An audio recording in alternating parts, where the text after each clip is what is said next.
Happy birthday, Alexis! Surprise! Yun nga, si Kimi nag-isip ng parang surprise video bongga ever na regalo para sa'yo. Na lahat kami mga kaibigan magkasabi sa'yo ng happy birthday. So, happy birthday, Alexis! And sana natuwa ka nga.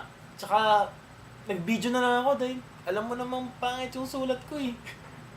Alam mo namang pangit eh, kaya nag-video na lang ako. And then, sana okay ang birthday mo na yon at kung may party, picture ka para makita ko.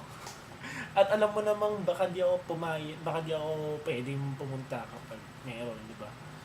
Eh nga pala, ito yung regalo ko sa'yo. Wait lang.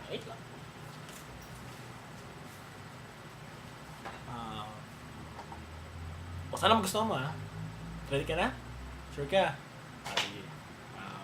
Ito. Di ba? Okay ba? Ay nga pala.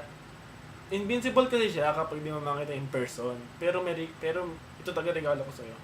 Pero invincible siya, kailangan makita mo in person. So, makikita mo siya in person. Pag in person. Gets? So, magiging visible na siya. Pero may regalo ko sa'yo. Okay? So, yun nga. Sasoli ko na. Wait lang. So, yun nga. Sana magustuhan mo and sana okay na okay ang birthday mo. Tsaka post ka ng graduation pic mo and yung creative shot. Inaabangan ko yun eh. Tsaka yung akin next week pa nga ako magpapapicture. At kung tatawagin mo ako kung anong creative shot ko, next time ko lang sabihin sa'yo. Okay? Bye-bye! Happy birthday, Alexis!